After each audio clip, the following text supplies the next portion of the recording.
यह सत्य घटना 1979-80 की है। कैलाश का मकान मेरे पड़ोस में ही था। वह स्कूल में मुझसे 2 साल सीनियर था। जब मैं 9वीं कक्षा में था तब वह 11वीं कक्षा में पढ़ता था। उसकी बड़ी बहन कमला का ब्याह अप्रैल 1980 में मुंगेली शहर के पास के किसी गांव में हुआ था। उसकी शादी हुए अभी साल ही पूरा हुआ था कि कमला के ससुराल में नया पक्का घर बनाने का काम शुरू हुआ था। इसके लिए नींव की खुदाई का काम चल रहा था। परिवार के कार्य में कमला भी हाथ बटा रही थी। खुदाई करते समय उसे एक छोटी सी पीतल की गगरी मिली जिसका मुख तांबे के पात्र से बंद था। उत्सुकतावश उसने ढक्कन हटाकर देखा। भीतर सोने के सिक्के भरे हुए थे। कमला ने घूमकर चारों ओर देखा। सब लोग अपने कामों में लगे हुए थे। किसी का भी ध्यान उसकी ओर नहीं था। कमला ने हंडे के बारे में किसी को न बताया, अपने पति को भी नहीं, और उसने उसे अपने श्रृंगार वाले पिटारे में छुपाकर रखा। तब वह संयुक्त परिवार में रह रही थी। संभवतः उसने सोचा हो कि भविष्य में जब भाइयों में बंटवारा आदि होगा तब यह धन मेरे परिवार के काम आएगा। चूंकि यह मुझे मिला है इसलिए यह धन मेरा है।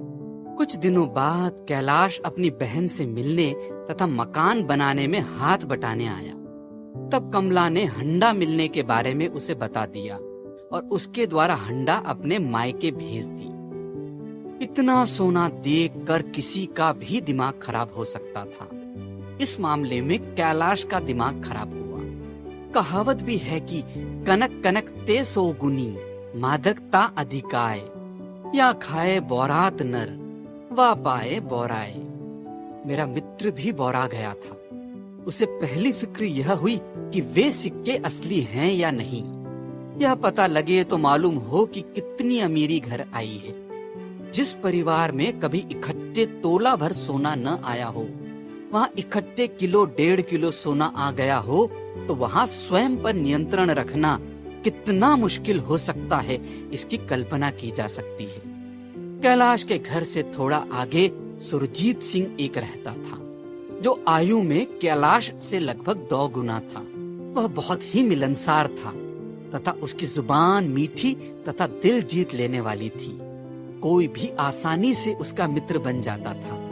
कैलाश की भी उससे दोस्ती थी, बेमेल सही मगर थी।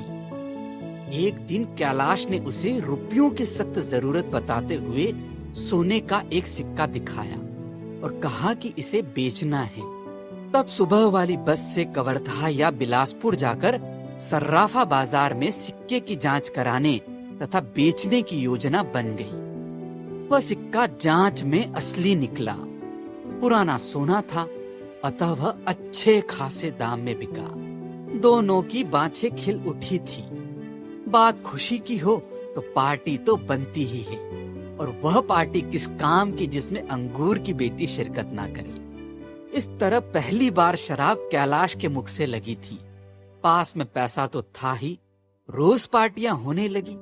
माँ बाप का लिहाज और डर शुरू में रहा। 2-4 दफे की टोंका टांकी से वह भी जाता रहा। वह नशे में धुत होकर घर पहुंचता या बाहर ही सो रहता। पैसा खत्म होने को आता तो हंडी में से एक सिक्का फिर निकाल लाता। यह सिलसिला महीनों तक चला था। एक दिन रात को घर पहुंचते ही वह कैलाश उल्टियां करने लगा था। घरेलू तथा देसी उपचार से बात न बनी तो जैसे तैसे व्यवस्था करके उसे बिलासपुर ले जाया गया, मगर उसने रास्ते में ही दम तोड़ दिया। खबर पाकर रोती कलपती हुई उसकी बहन कमला आई। मौका मिलते ही उसने हंडा के बारे में पूछा और बताया। खोजने पर हंडा तो मिल गया, लेकिन वह पूरी तरह से खाली था। कैलाश के मरने के दूसरे दिन ही सुरजीत सिंह परिवार सहित अन्यत्र जा चुका था।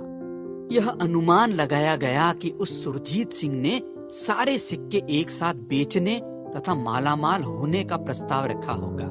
शराब के नशे में कैलाश उसका इरादा नहीं भांप सका होगा और सारा माल हाथ आते ही उसने कैलाश को कुछ खिला पिला दिया होगा। भाई की असमय मौत से उसकी बहन अवसाद में रहने लगी। उसका धन तो गया ही, उसका भाई भी नहीं बचा। वह कैलाश की मौत का कारण स्वयं को मानती थी। कुछ महीनों बाद खबर मिली कि खाना बनाते समय कमला आग से झुलस गई। काफी इलाज के बाद भी वह नहीं बच सकी।